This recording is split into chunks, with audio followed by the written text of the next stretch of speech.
Hello, Sarah. Hello, Kevin. It's just us again. Just us. Everyone wants the rest of the guys back. We see it in the reviews, and I just want to say I want them too. We all want them. Yeah, everybody's busy. Obviously, we're all running companies. I don't know. I find this very enjoyable, and I learn a lot. That's why I kind of make sure that I make time every week to do it.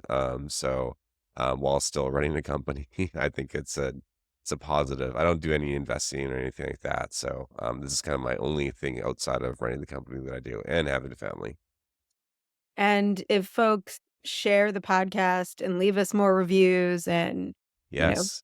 tell all their friends, we will get the other folks back because And they're and waiting for it to blow up. yes, and more really cool guests, which we have Yeah. some more coming We on. do have some good ones Yes, in yes. store. Cool. So I think we should probably start. So what's the date today? We're recording this November 7th. November 6th was basically OpenAI's coming out, well, not I guess probably their second or third coming out party. Which they did. I guess it was It what was their their dev first day. developer event. Yeah. So do you want to take a stab at what they kind of announced and why it's like interesting? People should be actually, as you're building a company or an employee, why it matters. Well, I'm gonna butcher it, so I will give a Cool. shout out to TechCrunch, who wrote a good article, "Everything Announced at OpenAI's First Developer Event." But I think the TLDR is people are really excited about a Yeah. lot of the new capabilities, and also I think they killed a lot of startups, in the process of these announcements, Yeah. people that were building these things, and then OpenAI just released them all or made it much easier for folks to do it themselves. So those were my 2, like, takeaways of what everyone is saying about it. Like, 1, it's really exciting, but 2, like, a bunch of venture-backed startups just got decimated. Yeah, it's really tough. So let's touch on like the platform risk and like if you are going and building something on top of a platform, like we could take this back to like if you think of all of the different platform switch kind of shifts and people building on them, there's lots of examples of people riding them really high. So I think back to like Facebook's days where you had like Zynga probably would not have existed without riding Facebook's like platform. And then, but also that really when Facebook kind of clamped down on a lot of, I think Zynga was spamming a lot of people and all that kind of stuff. They clamped down on that and it really hampered them, but they were able to get their company to a sizable, a, si- a really sizable size that they were able to still, and they're still public to this day, still make a business out of it. But there's so many examples from Facebook, the App Store, just like looking down the list, Windows, right? Like Windows making the search browser that they made their own browser and basically kind of they didn't totally lock everybody out, but they made their own browser. Or Google being like the default and in all of the search engine and all of these different things. Like if you're building on a platform and you're looking for a platform for either a distribution, there's tons of risk with like the actual platform building what you're doing. And I think it's the same thing with OpenAI. And this is what's going to happen, and it's going to continue happening with OpenAI and other platforms that come up. What are your thoughts on this, Yeah, Sarah? I agree. I mean, it seems like one of their announcements is this, like, GPT Store, so you Yes, can like an app create your store. own chat GPTs that are more specific use cases, I Yeah. guess, Yep. and put them on the store, which is like, I guess, the Apple App Store Yep. move. Um, it I think the thing that's not clear to me is, like, how the monetization works, which I think is a key piece, like, to be more like Apple and less like Facebook, like, you need, a model that works for both the platform, in this case, OpenAI, as well as the creators Yeah. to both benefit, and when you don't have that, you have a lot of risk, like, either Facebook is absorbing all the value or Right. they're leaking too much value and they're going to shut down their creators or they could just end up building the things that are most lucrative themselves Yep. and reap all the benefits. So I feel like, the Apple App Store is like the example of this done right. There's not a ton of other examples of doing this well, Yeah. and having it actually work and become a massive, massive business for everyone involved. I mean, not just the App Store is not just a massive business for Apple, it's a massive business for all these businesses that are Yeah. built on top of it. Yeah. And I think that's extremely, exceedingly rare. So it'll be interesting, like what other, you know, app stores have reached anywhere near that kind of scale. Nothing. Nothing's really worked Yeah, out. not that scale. I definitely there's definitely a few shout outs. Like I think that Slack is one. They're definitely smaller. I'd say that Shopify is actually a lot bigger. They Right, they Shopify. allow like Clavio was the Yeah. first company that is like wholly reliant on Shopify sellers, and they just went public and they're worth like $8 billion or something like that. And I think that's their market cap. So there's lots of examples there. But also I think like anybody, and this is also why like when you're in like a pitch, VCs, they get very skittish over platform risks. Mhm. As far you'll get that question if you're overly reliant on a certain platform, like are they going to go and build it themselves? Typically, like Apple does this too, right? Like you think about Apple Music versus Shopify or Spotify. Sorry, I guess Shopify and Spotify makes a I lot of know. sense. I always mix. Yeah. So, like, that is and they when Apple has actually a massive or advantage, like, they're able to, they basically just call them the same service. I prefer, Spotify, but, like, Apple's able to not charge they were charging in Spotify, I think, 30%, if you were gonna actually subscribe to, and now I think on Spotify, they've now removed the capability for you to pay in-app. But Mm, Apple doesn't not. So they naturally have like a 30% cost advantage in like the right. world of music where the royalties and it's a pretty slim margin business. So that's a pretty big leg up. So you definitely do need to worry about like platform risk no matter where you're building. If you're building an AI company and you're worried about OpenAI, if you're heavily reliant on some sort of technology to provide like you're building on top of it, or you're a wrapper on it, or you're in an app store, you really need to have a point of view on like why you're going to be a lot better. I don't know, for some reason, like TweetDeck kind of sticks out at me. Were you ever, I know you were obviously an employee at Twitter, Yeah. and I don't know, were you ever a user of TweetDeck? And I think is it dead now? I feel like it's still so at one point, Twitter acquired it, but all the other apps got, like, shut down. Right. So that was run independently for a while. I feel like well, who knows what's going on now, Yeah. but I feel like they kept it running for a good amount of time, and possibly is still running, but all the other third-party apps, They've killed them. um, were killed, this was pre-Elon. Yeah. So you couldn't build your own, like, client that did the same thing as Twitter because they could not monetize that, Right. um, in the same way that they could monetize the owned and operated apps. So I think that's, like, the thing I would look for if I were investing a lot of time in building on top of a new platform is, like, what is the monetization to the platform and then to Yeah. me, and, like, is this going to long term be sustainable for both?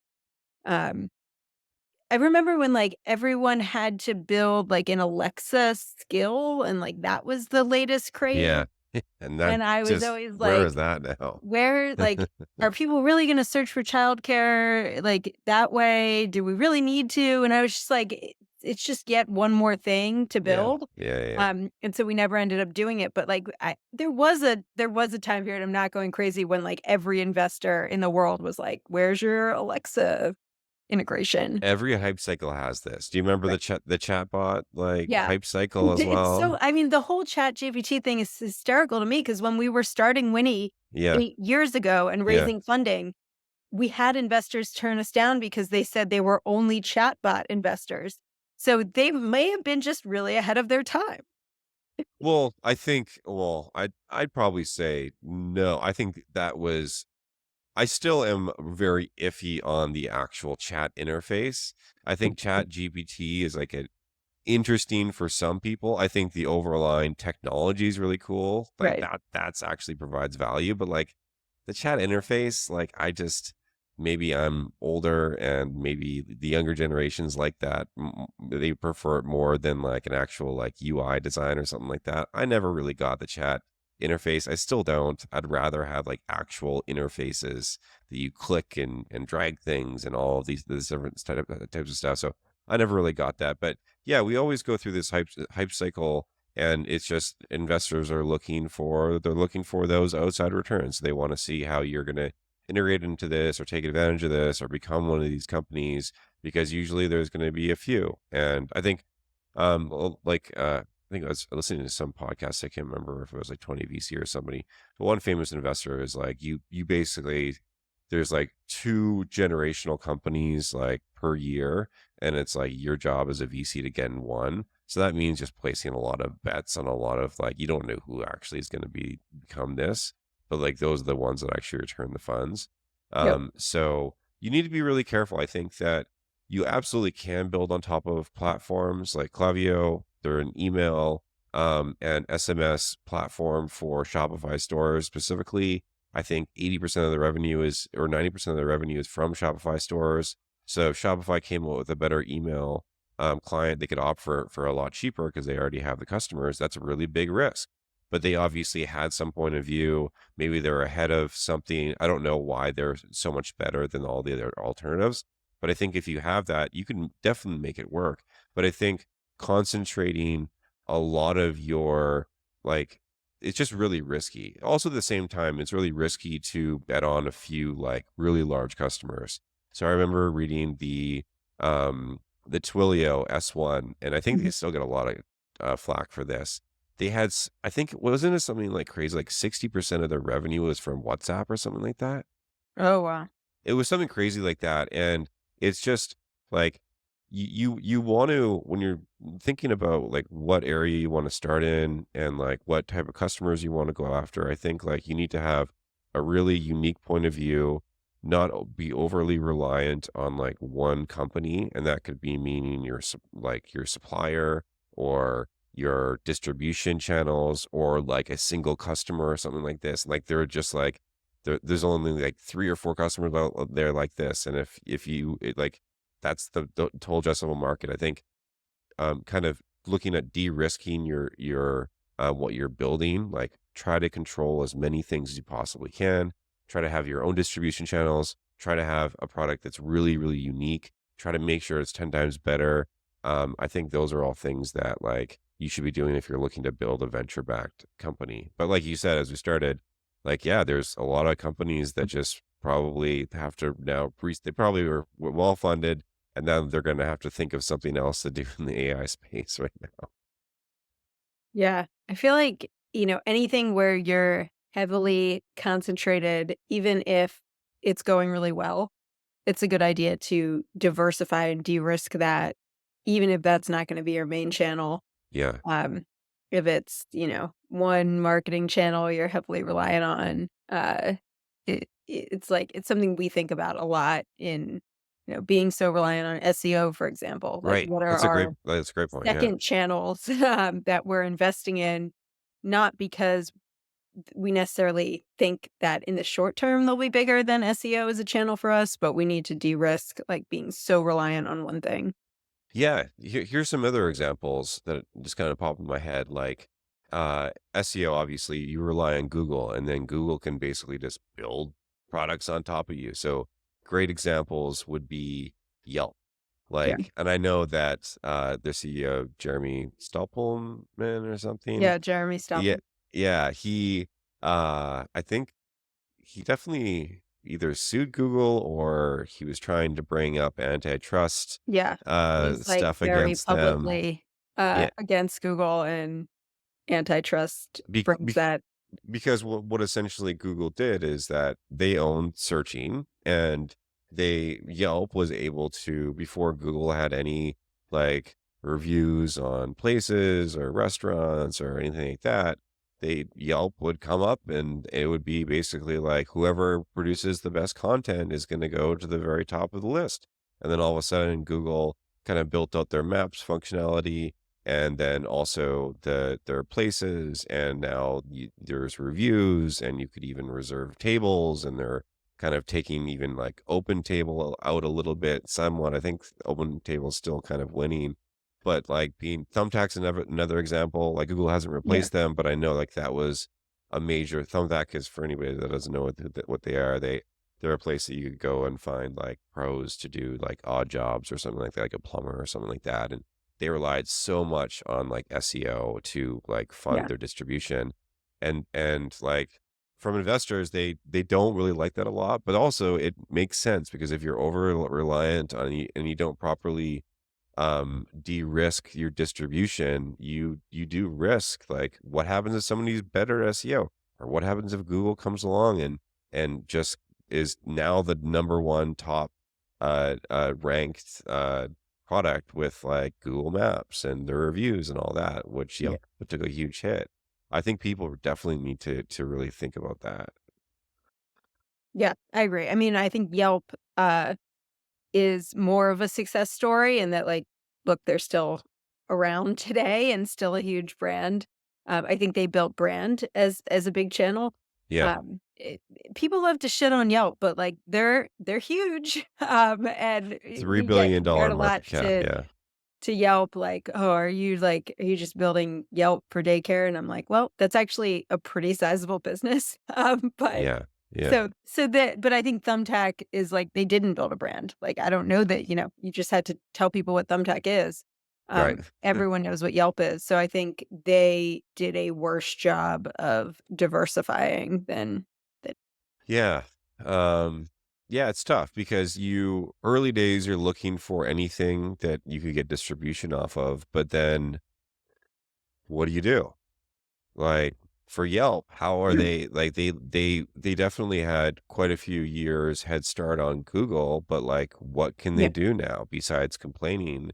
And also I would say like for how much like Google says that they're not a monopoly, they definitely are in Oh, certain. yeah, Google, I mean, I am on the side of Yelp as far as, like, antitrust concerned, and it's anti-competitive when they can just promote their own thing at the Right. top, so I agree that's a real concern, and it hurts innovation if other products can't get off the ground, by being the best, and you're Right. always gonna lose to whatever Google's in-house product is, that's a concern, um Yeah. And also for anything else too, like you think of like other types of companies that like in SaaS, there's a lot of like bundling that goes on. And you see that. So a great example is like Slack versus Teams, right? Like Slack essentially had to sell to Salesforce because Teams was being, which is a Microsoft product, it was being bundled with like just Microsoft's whole suite, and it was a fraction of the cost, and or maybe even free, I don't even know. But like the bundling piece is something you definitely need to make sure that, again, I think it's like what's your we've talked about this before, but like what's your moat, and like you really need to lean into that and just continue going after that, or else you are just going to be like a product and you're just going to find it to be impossible to compete, which I'm not a Teams user. I don't know, have you ever used Teams before? I mean, just when someone sends me a link and I have to join, Yeah, their, version of a Zoom call. right. Same thing goes with like um, Google Video or Google Meets Yeah. versus like Zoom, right? Like you definitely argue that like because Google's Meets comes for free, and like if you use G Suite, like they just bundle it for free. So that's a really big risk for Zoom. But I think how Zoom has kind of came out of that, they just continue to. I use it because it's just more reliable than Google Meets. I like some of, I don't know, and maybe it's just like embedded in more products a little better. I don't know. I use Calendly and it just kind of works, but you definitely need to kind of worry about like and build like a real business, build something that is really defensible if you're trying to build a truly like venture scale business. Mhm.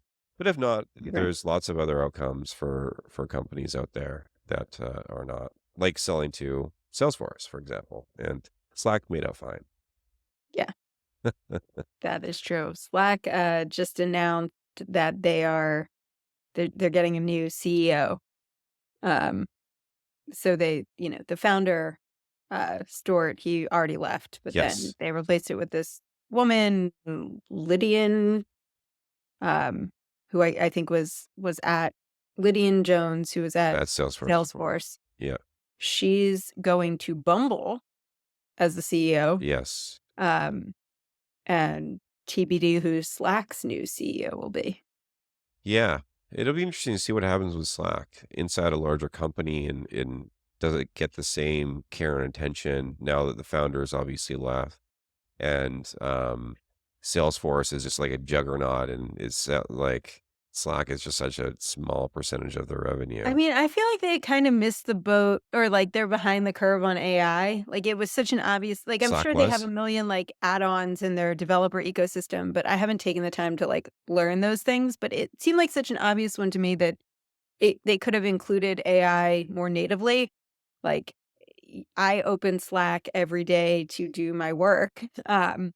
It felt like AI could have been more natively incorporated and they just haven't done any of that yet. So it's been surprising. Like, I feel like that's somewhere like the DNA is like they're probably really focused on sales and Salesforce.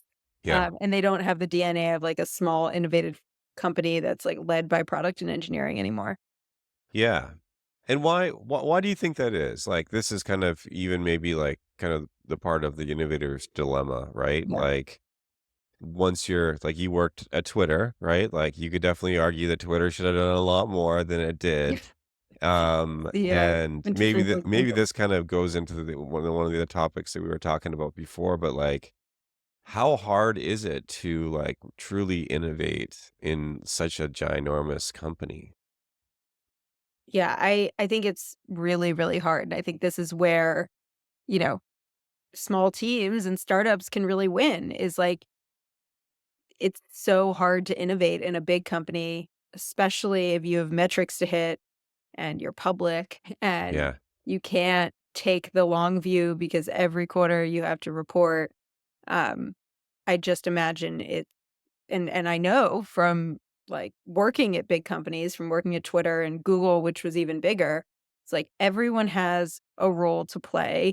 You right, are narrowly in this box. If your, uh, innovation is encroaching on someone else's, area that they own, things can also get very political because they don't right. want to give up ownership. That's how they're growing their career and their Yeah, salary. yeah, So you have to only innovate within the confines of like not stepping on other people's toes. Or if your innovation is beyond that, you're spending a lot of time kind of navigating the political environment of like, become part of my innovation and let's all present it together and let's get buy in. And all that stuff really takes away from the actual building and the actual work of coming up with an amazing product. So I do think it's really, really, really hard to innovate at large companies. So much easier for small teams. right. And that's where like the true advantage is. Yeah, and you just don't have a lot of the well, also like a lot of the people, you're not really paid to take big risks, Yeah. right?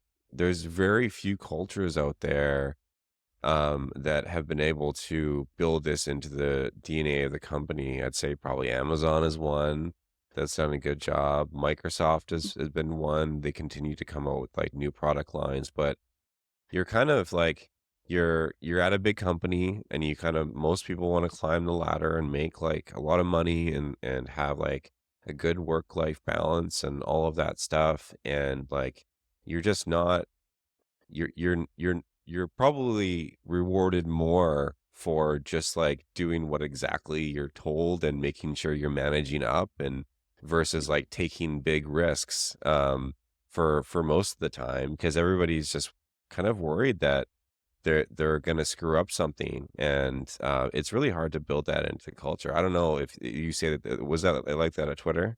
Yeah. I mean, I also think part of innovation is like iterating, and you don't always you can't always see the full picture and the full story as you're working on it. And so Yeah. I even see like with our small team, we'll try something and it won't exactly work as we planned, and then we'll be like, okay, let's try this other thing. And sometimes like people are like, wait a minute, but our strategy was this, and now this other thing is happening. Like, are we sure? And they get Yeah. really like nervous, and I'm like, okay, take a step back here. Like, yes, our strategy was this, but it didn't work. And so now we have to do Right. this. And like, here's how it all fits together. And here's the story. And I end up, communicating even for our small team. Like, it's a lot of, just getting everyone on the same page. So that just gets magnified by so many people that Yeah. when you start to make these like, you're testing things and you're moving quickly and you're testing something else, like people get really nervous. They're like, wait a They minute. do. Like, Yeah. we said we were doing this thing and now we're doing this thing. Are we sure? Am I going to lose my job? Am I doing the wrong thing? Is this company like, does anyone know what they're doing? And I think that, like, I saw so much of that at a large company. It's such a relief to have a small team, but Yeah. I even see, when it's beyond just the few people working on the problem, you start to spend a lot of cycles just communicating, Yeah. getting everyone on the same page. Yeah, and also continuously repeating like what your mission is, and then also just like repeating like that like we want people to try here. Yeah. You kind of sound like a broken record, and that's kind of your job is like the CEO is like you're setting obviously the vision and everything, and you want to give people the ability to try things and fail. And like you need to reiterate that a lot because especially when you start getting customers and you're scaling that, Right. people are very like afraid of losing them. And like I constantly need to remind our team like we're going to churn customers. Like if we're not churning customers, we're probably not moving fast enough. And like we're not going to be a product. No product is like a perfect fit for everybody. And for us, we have so many different types of customers and sizes and all of that. And we can't build for everybody. Like this is impossible. And so if we're everybody's worried about like this one person left or like these few other the companies that's like we weren't a great fit, they leave. Like you need to remind people it's like no, that's fine, that's okay. Like let's continue innovating on like where we think our ideal customer is, what their pain points are, and get more of those. And you just kind of need to be like a broken record and continue to tell people that. And like because I think inherently in human nature, people just don't want to screw up. But if you let them know that it's okay to fail over and over again and beat that into the culture, I think that that's the possibly the way that you do it. But I don't know. My last company was 300 people, and most of them were just executing. And so I've never run a massive company like, and I think it's really tough to create that into your culture and have it scale. Like it's scaled into what are some other good examples between Microsoft and well, I guess Google to a certain extent has tried a lot of different stuff. Yeah, I Uh, mean, I think when I've seen big companies work well or better is like when there are clear areas of ownership yeah, and you can innovate within that area, and those areas make sense. So, like Twitter at some points would organize by uh like objective. Like there's a growth team and yeah, there's a revenue team. And that doesn't exactly work because the growth team ends up like having all these ideas for growth that touch everyone's stuff. And then everyone gets upset and everyone hates the growth team. And the growth team feels like they can't do their job and it's just a drama. right, Versus like if you say, "Hey, this team, you own the onboarding flow. Like that's yours. Everything about creating an account, go wild and crazy with it." I think that yeah, gives teams more space to innovate. If they know like this is the thing I own, I can, rebuild it, I can change everything about it. It doesn't really have to work with the rest of the product, right, and I have room to innovate. That's when I've seen some of the most innovative stuff happen. There's always, coordination overhead because of the Right. growth. If the onboarding team goes off and builds an onboarding flow in, purple, but the rest of the products in Yeah, yeah, blue, yeah, like you got yeah. to kind of make it all match. But I feel like when you have those like clear guardrails of areas of the product that you own, things work a little better. Yep. And those need to be large enough that you actually have space to do something meaningful. I think, you know, there's some companies, some really large companies that I won't name, but are maybe trillion-dollar companies, where, like, you see people with, like, really small areas of ownership, um, and you just have to wonder, like, how much can they really affect change? Um, They can't. Let's just be clear here. yeah, And we're talking about Facebook. We're talking about, come on, like the big companies that you have such a small, like little piece, and it may not even see the light of day. yeah, And that's also what like I would never. So the beginning of my career, I worked for big companies as well, just as an engineer. And yeah, like a lot of the stuff that I worked on, like it didn't see the light of day at all. And that is like, if you're an actual builder, like that's why I wanted to start my own company. So I yeah, could like and, like, actually, they hire some really talented people at these really big companies, but, like, I just have to wonder, like, are these people actually able to make an impact, especially if they're in, like, an individual contributor role? Like, how much can they really do, yeah, with what you own 1 pixel of 1 screen. right. Um, so, yeah, that's why I love working at a startup, having a small team, and, like, it's hard to imagine, like, what a few thousand person Winnie would look like because it's hard to imagine I would wanna lead that size team even. Yeah, yeah, that's true. Maybe you could be doing a lot of more revenue with a lot smaller team due to AI though. Yeah. That's the next I thing. like computers better than people. Yeah. I'm curious. I don't know. This has popped in my head, but do you have a lot of friends? Like not that question. Do I have a lot of Um, friends? No, uh, the answer is no. okay. No. Do you have a lot of friends or previous peers or whatever that they work at big companies and they just like complain nonstop and they are like too scared to like join a small startup or like start something of their own, Yeah. I mean, but they like, complain all the time. I won't speak for my husband, but, like, he was at Google for many years, like, Yeah. 12 plus years, and, like, it's not that he complained, but, like, it because he's not much of a complainer, but, like, I could just see, like, it just sucked the life out of him, Right. especially, towards the end, like, he would just work so hard for this company that never, Right.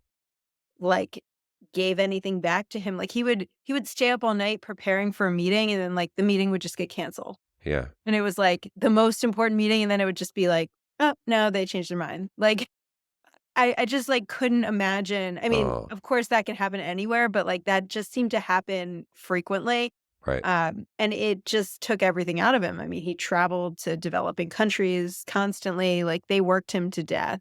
Right. And yeah, like, I couldn't imagine doing that for so long. And I'm Yeah. glad he doesn't anymore because I think it was just not compatible with having a family, but it was just amazing to see, like, the lack of autonomy, the hard work he had to do. Um, they pay well, but is it really worth it? Yeah, and, also, like, yeah, you can get paid also well in, like, a Series B startup relatively well, obviously, like, if you're talking about, like, an engineer or, like, a director or VP, like, you're probably a large public company, you're looking at like probably 250 to $1 million in salaries and stock options a year. So you definitely get a lot more. But like some of these startups, like they definitely you have to compete a little bit. So I'd say it definitely would be in the lower end. But like for some of these more senior VPs, like you could probably get like 300 grand or something like that for like a Series B C company to be running all of that, and you could have started out at the startup, like, in the very ground floor and not knowing anything and work your way up.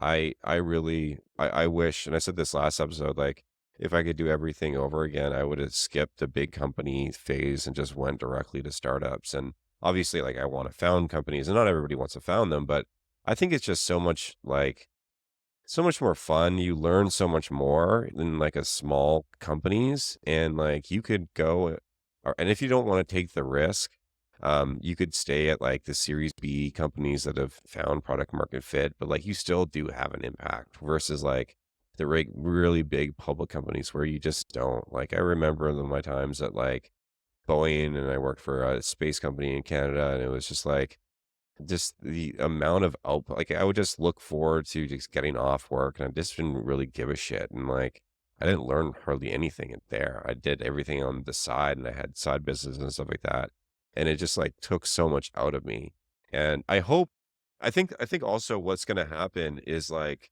obviously, there's, like we have Google that some people actually argue that Google is now at a risk due to AI. I think that there definitely will always be big companies, but like if you look back decades, like it's continuously these companies get disrupted by the next biggest one.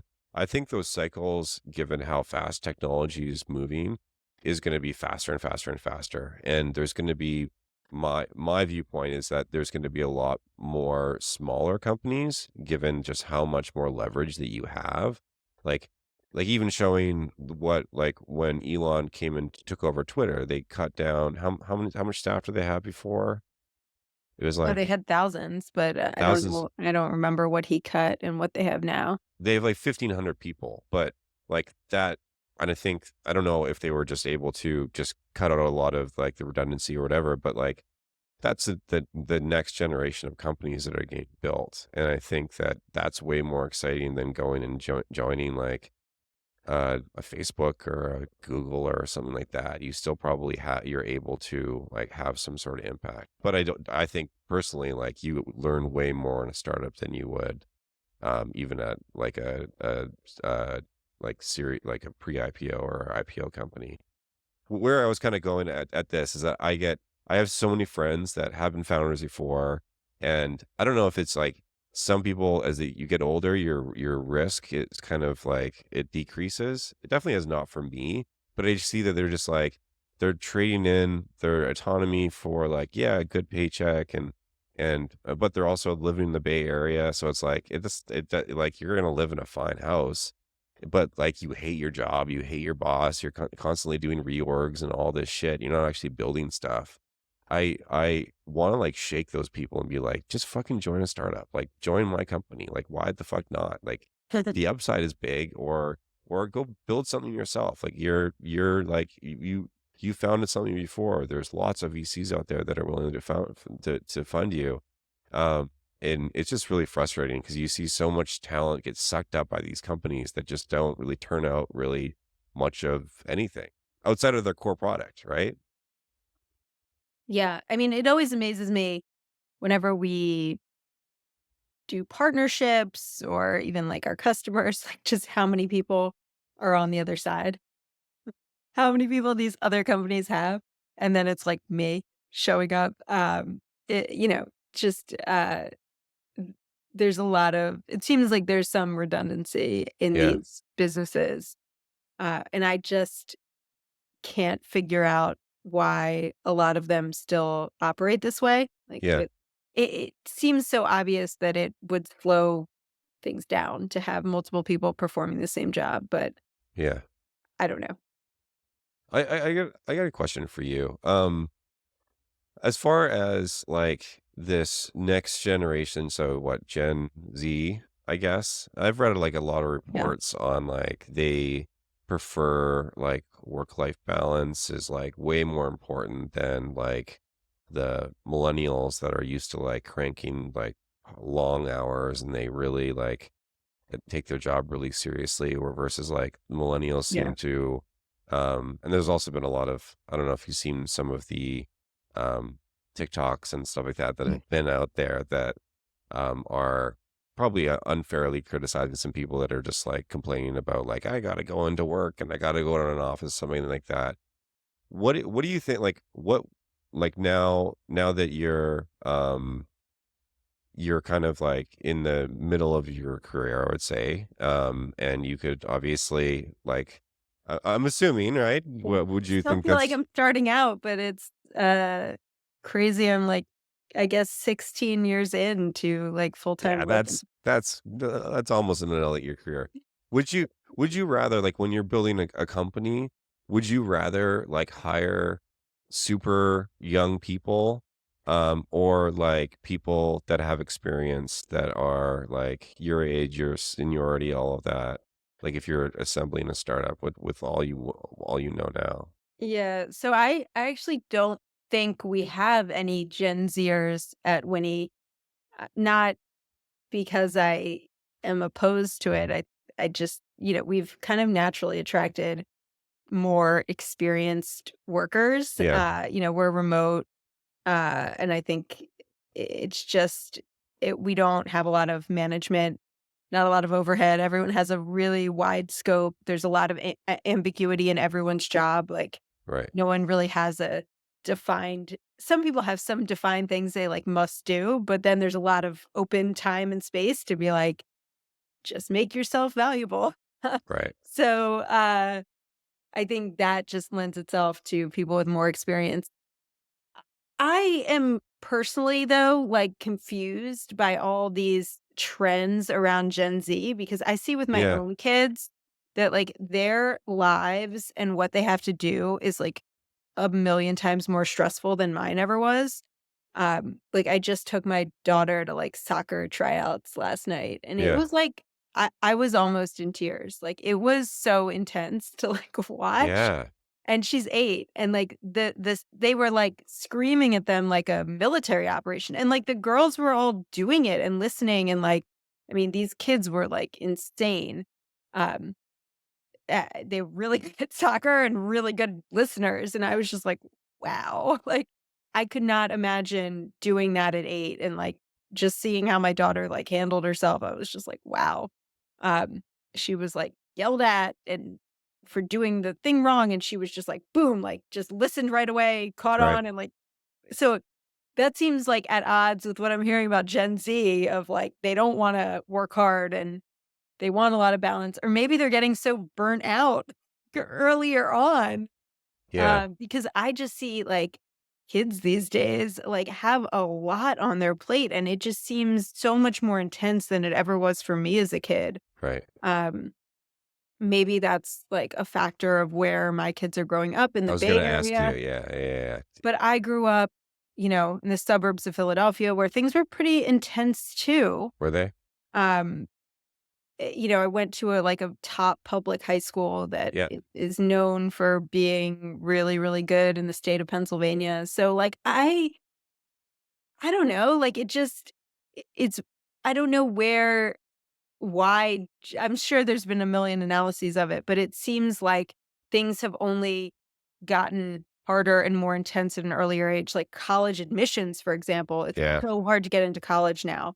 right, So much harder than it ever was when I was applying for college. Like, you yeah. just needed good grades, a strong, like, story about your extracurriculars. Now you need to, like, found a company or a nonprofit to get into college. It's Even, like, the California state schools are, like, impossible to get into. So it's really changed. I think there's a lot of intensity earlier on. I think the internet has like opened up all these opportunities, so people have really taken advantage of that right. earlier on. So I don't. I'm actually surprised to hear that like Gen Z is so uh, chill about. I would think that would produce like hardcore workers. I would think so too, and I do question that too. So, I grew up in Canada, and it was not like that at all. Like, it was not competitive at all. Like, most of my friends are still there. I think every single one of them. Nobody has even moved from the city that they went, or more or less, like, within, like, 50 miles or something that they grew up in. And they didn't even most of them didn't even go to, like, uh, post, secondary school at all, and a lot of them went into trades and all of that. And I think that is a very stark difference from just the US in general. I Right. think there is like is well in I think in the world, right? It's like kind of people come here and they want to live the American dream, and I think that's why it attracts so many immigrants. That's why I moved here, and I moved to, like, specifically, like, to San Francisco because I was like, "This is where it's even more competitive, and you could Yeah. build something even more big," and I was just very ambitious. So I do wonder so definitely the US is way more competitive, than I would say probably, and I'll just anecdotally, like, even Europe as well. But I do wonder if it is just, like, the where we do live, because I do find, because my oldest is now 6, and I'm even seeing some of this kind of, like, very competitive sports stuff, and I'm like, "This is kinda crazy," and he's in a public school, and it's I've never seen that. I didn't have that growing up, but then you have, yeah, on the other side, it's like, you have people who just don't they wanna, like, take shortcuts, and maybe we just hear, like, the bad stuff. I can't say that I've seen, no, I know, actually, I actually did. So at Shyp, when we were scaling up, like, when we got to, like, the Series B, and we had, it was, like, close to 100 people, like, in office, like, those are, like, the kind of the tech workers. We would have people that would just, like, do the minimum amount of work, and then they would just, like, stay to vest 1 to 2 years, and then they'd be out, and they'd be trying to kinda diversify and try to just get rich and, like, off Right. off the stock options, and then they go and to another company, and so Yeah. they're not really, like, their heart really isn't in it, and they don't necessarily wanna work that hard, but they do want a lot of the payoff for that. So I definitely did see that firsthand. And that also was in, like, San Francisco, which is extremely competitive. So I definitely do see that, but it definitely does seem like they the the newer generations, and but maybe this is amplified by social media more than we just see these odd cases, but it definitely is not my generation. Like, I'm the same with you. We've hired, probably average age is mid-30s, mid to late 30s in our company, and, like, everybody works their fucking ass off. So And Gen Z, I'm just looking it up. It's people born in 1997 yeah, to 2012. yeah, Um, so that would make them like the oldest are 26 yep, and the youngest, I guess, are 11.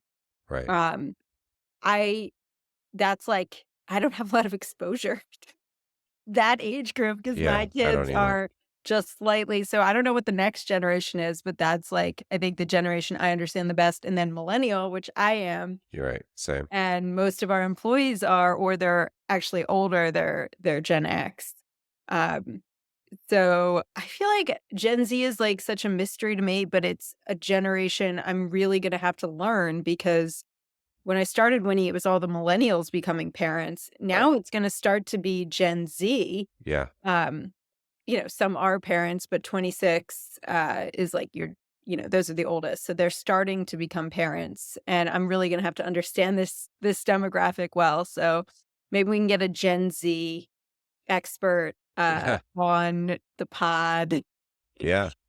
a Gen Z founder. Tell Well, us about Gen Z. there's obviously there's always exceptions to the rule. There still are, like, mid-20s starting, like, these companies, and they're working their ass off, and all of that. Like, there's exceptions to every single rule. Um, did you wanna I'm curious, we talked about this before we started, and I've never worked for, like, a really big modern tech company. Like, I worked for, like, as a software engineer, like, older companies, but, like, you were at Twitter in San Francisco, working for a big company. You joined them when they're how many employees? We're like a little over 200 employees when I 200 joined. employees. So we're, like, really early on. And you mentioned the one of the other times that you had to unlearn a lot of the stuff you learned there. And so for people that are listening, that you probably, if you're listening, you're either a founder, or you're potentially want to be a founder, or you just want to learn about startups. But, like, can you tell us more about, like, what you had to unlearn from, like, a big company like that, and how it doesn't apply to, like, a really small startup? Yeah, so first of all, like, there was a lot that I learned that was really great and a lot of great connections that I made. Yeah. So, definitely, appreciate my time at a really fast-growing company. Um, but I think one of the big things I had to unlearn was, like, the experimentation. Twitter had a very heavy, like, "Let's A/B test Oh, everything to yeah. death before we launch it," um, and, like, layers and layers of analysis and approvals, and sometimes, like, the metrics just wouldn't, like, be right. Like, Yeah. the A/B test just wasn't not everything can be A/B tested, or you don't capture, like, a lot of the second or third order effects of doing something. So, like, yeah, if you make a button, like, bright and flashing, more people will click on it, and so your A/B test may show good results, but Right. then, people may start hating your product and Right. churn from it over time because it's too loud or whatever.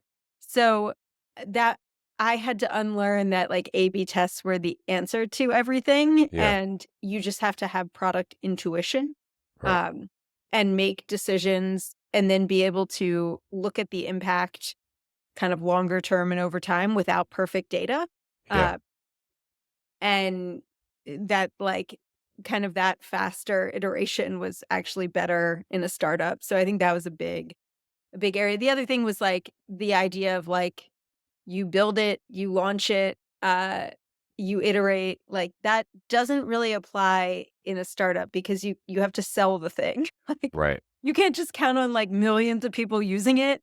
Um, like, the way more important step is, like, making sure people will use it, and ideally, you do that in advance of building it, or you Yeah. have a pretty good sense people will use it. Um, so that whole, like, sales. Like Twitter, and Google too, some extent, it was just like build a product people love, get usage, and then like someone else will figure out the monetization that you really have to unlearn working in a startup because the whole thing is can you sell it?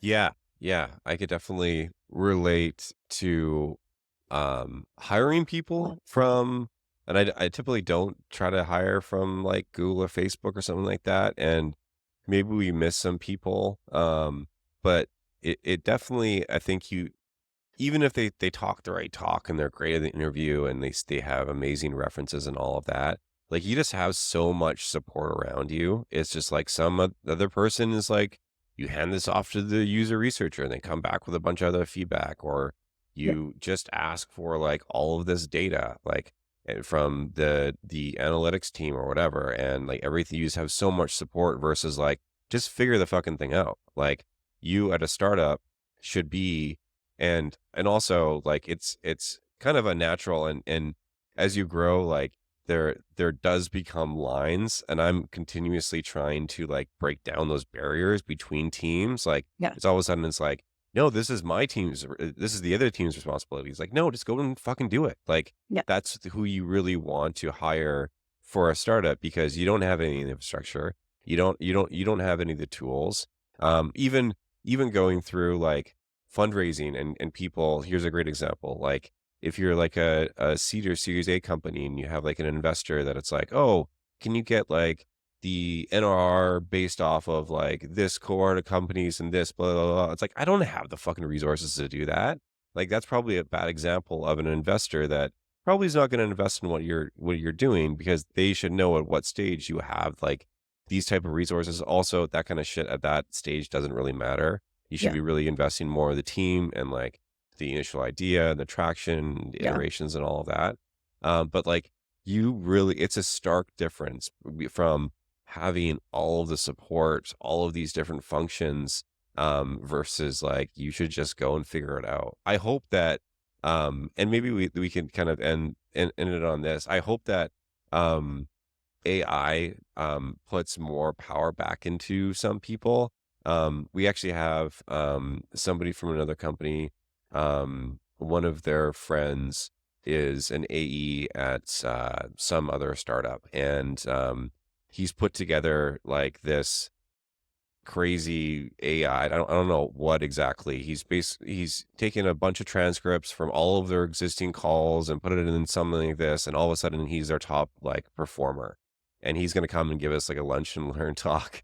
Wow. But stuff like that. But like that's an example of like a great, like scrappy, like startup person. It's like they figured out all this shit on their own, and they're probably, and I think that they're actually gonna not tell the rest of the team, which is not totally a great like of their team because they're just making like they're a salesperson, they're running on commissions, so they're Mhm. just like raking it in, which may not be the best thing for the company, but like that's what you need to fucking do as like a startup employee. And like you need to look for people that have exhibited some sort of like curiosity or doing things that they're not asked for, or what even coming to the table with ideas about what you potentially could be doing something differently, and versus like trying to get people that have like been at Google or Facebook. And I think a lot of so a lot of the mistakes, or even like other successful startups, you for one get people that are not used to doing a lot of stuff yourself, having a lot of infrastructure in place, but also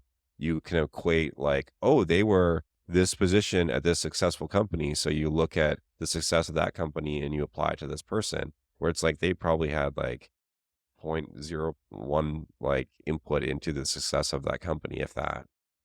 So that's some hiring like mistakes that I've made before.